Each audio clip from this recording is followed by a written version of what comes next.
안녕. This is kind of a niche topic, but I'm pissed and I need to rant about it. Now, unless you read webtoons or you're on that part of the internet, you probably haven't heard about the infamous Get School chapter 125 that came out literally like 24 hours of me recording this. Buckle up because you're not going to believe this garbage. Get Schooled, also titled True Education, is a Korean webcomic written by Yeontaek Chae and drawn by Garam Han. Excuse my pronunciation. The story is about a small organization, there's like two of them, called the TRAPA, the Teachers' Rights Protection Agency, and they go around defending teachers from getting bullied or harassed by their students, by parents, and also stopping school bullies in general. I won't go into much detail about the story because that's not what we're here for. So I've been reading this webtoon back when it had like 30 chapters out, and I've been keeping up with it because I genuinely enjoyed the story. The art was amazing, the main characters were fine as hell, it was action and drama, all things I love. And there wasn't a single black or colored character, and guess what? That was perfectly fine. Why? Because the story takes place in Korea, a homogeneous country with only 3.1% of the population being foreigners. And out of that 3.1%, certainly less than half of it is black people. I couldn't find the exact number, but I did find that the most represented foreigner in Korea is Chinese people, so I'm still right. Now, why am I bringing that up? Well, like I mentioned earlier, all the characters in the webtoon were Korean, not mixed, not black, not white, no nothing. And they had so many chances to bring in a diverse group of people because the way the story works is that there's different story arcs, right? And in each arc, it's the main characters individually dealing with school violent cases and sometimes situations they stumbled upon outside of work. So someone please tell me why the author felt the need to do this shit the one time they decide to include a main black character in the story. What I'm talking about is that atrocious chapter 125. You may have already seen some discussion about it on TikTok or Twitter even, but I wanted to speak upon it as someone who has been reading this webtoon from the beginning and also someone that is black. Okay, so let me paint the picture. Here I was, peacefully enjoying this wonderfully written webtoon because again, I genuinely was enjoying it. It's the start of season 2. We've been introduced to 2 new recruits and we finished seeing Gu Sera complete her first assignment, and now we're moving on to Daniel Hyun dealing with his first assignment. Now, already from the beginning of the chapter, I was feeling some type of way. Honestly, my unease started at the end of the previous chapter because we got a short cameo of what's to come when they showed these 3 black students bullying a Korean one. Immediately, I was like, oh, that's interesting. You know, that's the first time in the story we see it centered around a black person and they are portrayed as a villain. Okay. I don't feel scared or concerned at all. At the start of chapter 125, the main victim, Hwang Ho-jun, the one's perspective that we're following, talks about how the school he went to was majority mixed and he was the only pure Korean. Weird way to say that, but okay. And he grew up in a rural area with mostly foreigners. Really? A rural area in Korea filled with foreigners? Black foreigners at that? Do I need to bring up that 3.1% number again? And bringing up how the foreigners started to outnumber the pure Korean population in the area like it was a bad thing was definitely a choice. But you know what? That's not even the most important thing. I just thought it was interesting. Throughout the whole chapter, the way they talked about how black people were antagonizing the Korean people felt so off. Not to say that that doesn't happen because yes, there are black people that are racist towards Koreans and other Asians. But the way they framed it was just so... It didn't feel right. It felt so fake and so forced. Because while shit like that does happen, you and I both know that a vast majority of the time, it's the opposite.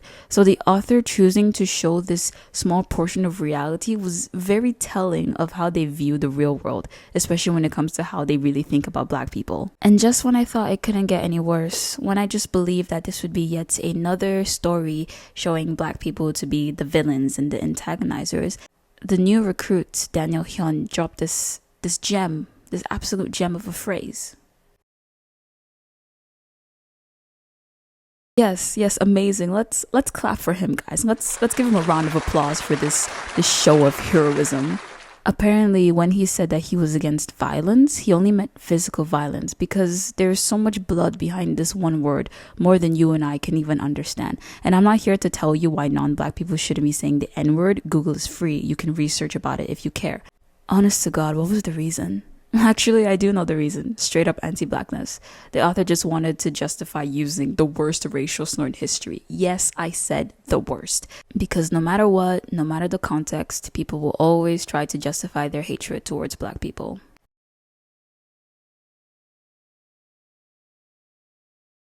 I was literally shaking the whole time reading this chapter. I honestly couldn't believe my eyes. My heart sank to my stomach and I bursted out laughing because if I didn't start laughing, I would have started crying instead.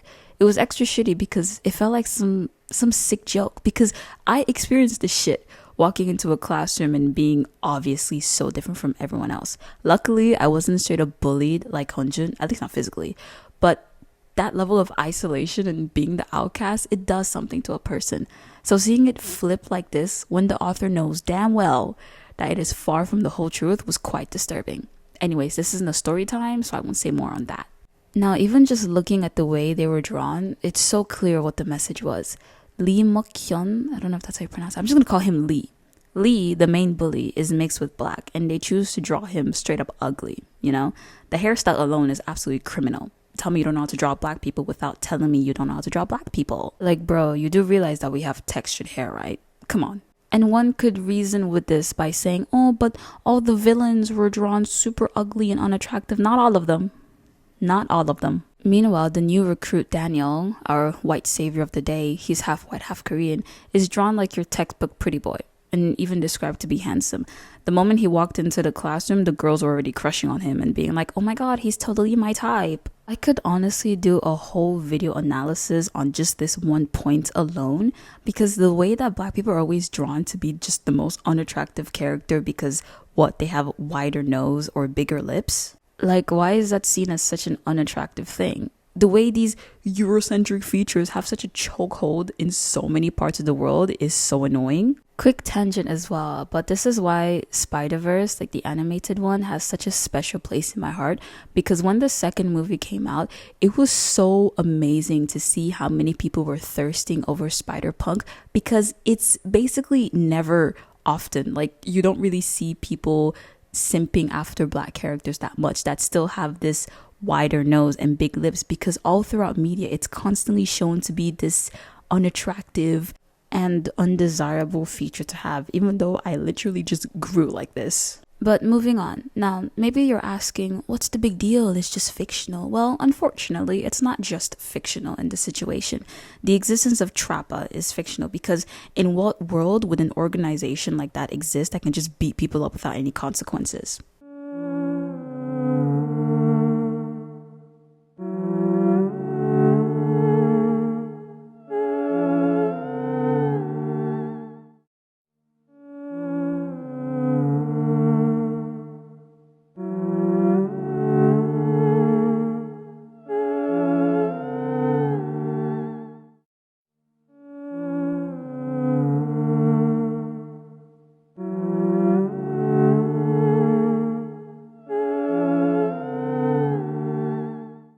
Oh wait, never mind.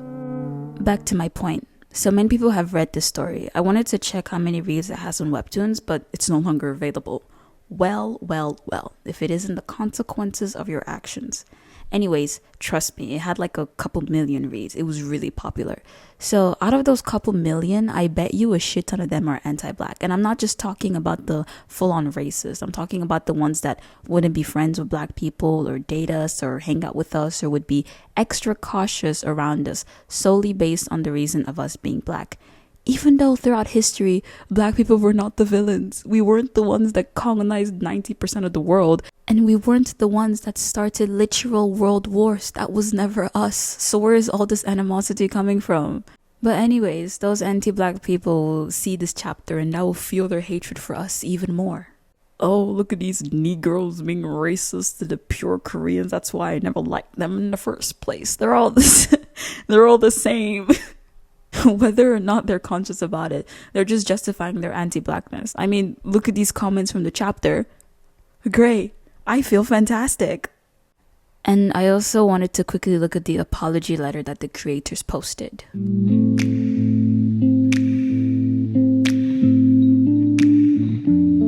I won't read the whole thing here, but I wanted to highlight this particular paragraph. Ahem. However, in focusing on South Korea's multicultural family issues, we overlook the larger universal facets and scopes of discrimination. We fail to recognize how certain expressions are racist, even if employed for dramatic impact, causing enormous pain to our readers and the wider webtoon community. I just think it's funny because at the end of season 1, there was this special chapter that the author talks about their process of writing each chapter and also saying thanks to all the readers, yeah? And the writer revealed that step 1 of his process was research. This is because a lot of the story arcs are based off of events that have happened in real life in Korean high schools and also in the real world. So it really doesn't take that much in-depth research to discover why saying the N-word is extremely problematic.